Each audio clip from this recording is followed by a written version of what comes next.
corpo humano. Tem essa linguagem, gente? Tem essa língua? Não, não tem essa língua. Não tem essa linguagem.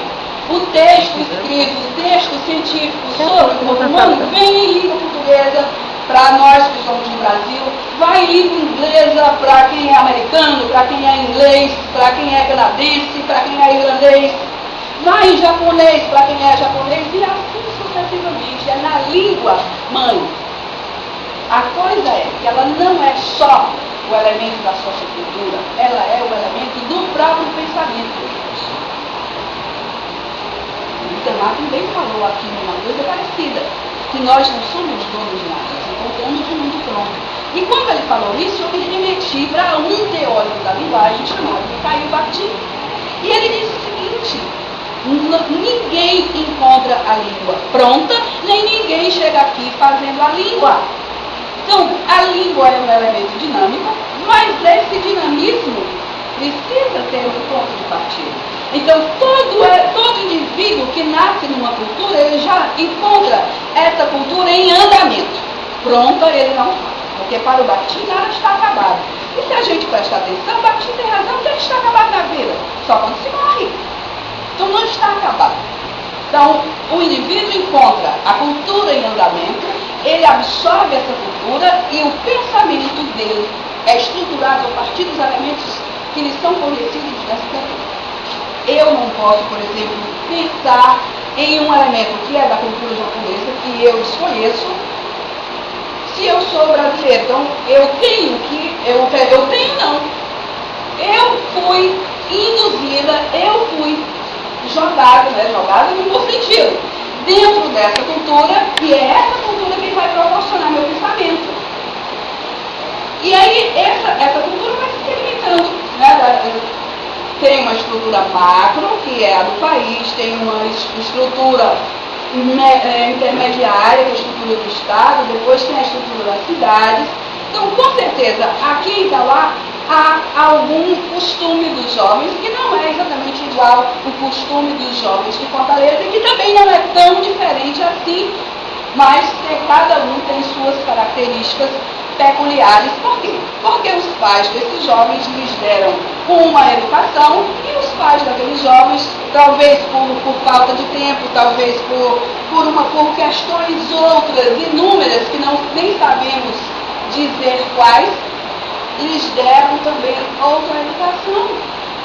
Então, cada família tem o seu contexto, cada família molda também no bom sentido, porque não é a intenção de agora eu vou fazer um robôzinho que vai fazer. Claro que não é assim, né? As pessoas têm as suas individualidades, porque o elemento individual também tem que contar, também tem que entrar. Então, esse processo de aculturação, esse processo de aquisição da linguagem é um processo complexo, mas ao mesmo tempo, para nós, tão automático, tão simples, que a gente pensa até que falar é uma coisa natural. E não é. Falar é cultural. Nós só falamos porque vivemos em contextos onde as pessoas falam. Senão, também não falaríamos.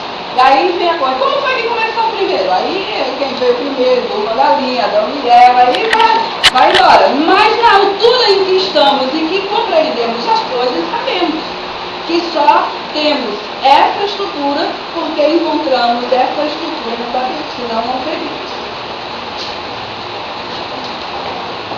E aí, continuando aqui, ela é um instrumento inevitável do pensamento dos indivíduos. A língua não é só o instrumento da fala, nem do ter. Ninguém fala sem falar mesmo. Fala? O gesto que você faz tem uma palavra que subsidia, tem um pensamento que subsidia, tem uma ideia, gente. Porque uma palavra tem que ser ideia. Essa é mais uma das teorias do Bakhtin. Se a palavra não for ideia, ela não vai dizer nada, porque ela é simplesmente uma caixa vazia. Se eu coloco isso aqui, façamos de conta, tá? Que isso aqui é uma caixa que eu peguei um papel, amarrei uma fita e não botei nada dentro da caixa e entreguei para alguém de presente. Eu tenho uma aparência de presente, mas como não há conteúdo, não houve presente. Então, a ideia não foi completada. Então, eu tenho uma caixa vazia que simulou um presente e não é presente. Então, ela não se segura porque ela é só aparência. Não se segura como presente. Ninguém vai guardar essa caixa, talvez até para produzir um efeito contrário. O que eu poderia deixar feliz alguém a partir do conteúdo, eu deixo essa pessoa triste do mesmo jeito porque eu entreguei uma força vazia, entendeu? E um outro contexto, uma outra reflexão que se faz para compreender os objetivos dentro do contexto, que vocês já já, articulando-se as práticas leitoras com contextos de leitura e produção de texto, qualquer texto, como eu já falei para vocês, orientados pelos objetivos propostos para esta aula, tem-se por meta chegar a estes resultados. Por favor, continuando aí. Os resultados aqui estão, certo? O primeiro objetivo. Qual foi o primeiro objetivo? Entender as práticas leitoras no substrato disciplinar da modalidade de ensino à distância. Esse primeiro objetivo está para um nível dos rudimentos da leitura. O primeiro nível. Ora, qual é o primeiro nível de uma leitura? Ler o texto. Mas ler não é simplesmente decodificar. Não é simplesmente entender o código, decifrar esse código. Não é só isso. Ler é muito mais do que isso e não para nesse estágio. Quando você efetua esse primeiro estágio, simultâneo e concomitantemente você está efetuando outros estágios, ou pelo menos se preparando para esses estágios. Se você não adquiriu logo na primeira leitura, é preciso que você volte para compreender. Muitas vezes as leituras são bem lineares, você logo na primeira, você consegue captar todo o universo todo o universo não, eu estou exagerando, porque é difícil a gente captar todo o universo de uma vez só. E mesmo assim, se a gente captasse todo o universo, não ia compreender nada, porque é grande demais. É preciso que a gente recorte para poder compreender as coisas. Se a gente olhar para a imensidão, não vai ver nada. Se a gente recorta, aquele recorte basta representar a imensidão naquele ponto específico. Então a gente tem que também não ficar deixando o pensamento fluir à larga e esquecer o ponto principal. Então tem que se compreender o ponto principal para chegar a essa larga. Mas ninguém pode começar vendo tudo pela multidão, porque senão corre o risco de nada encontrar.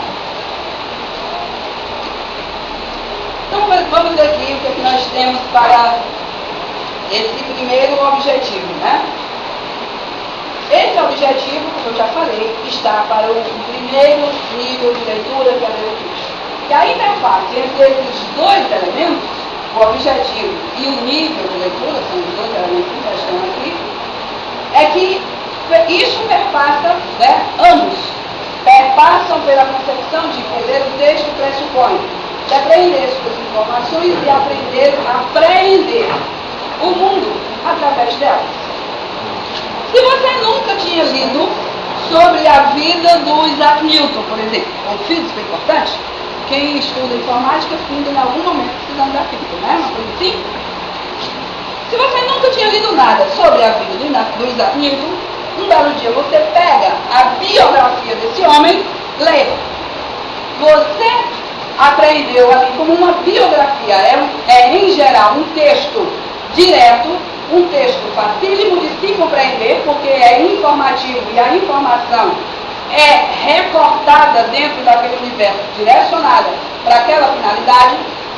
Você vai imediatamente aprender o mundo através daquilo ali, porque aquelas informações que você desconhecia, você passou a conhecer via conexão, texto e o seu pensamento, texto e a sua cultura, texto e a sua bagagem, a sua capacidade de processar esses elementos, né?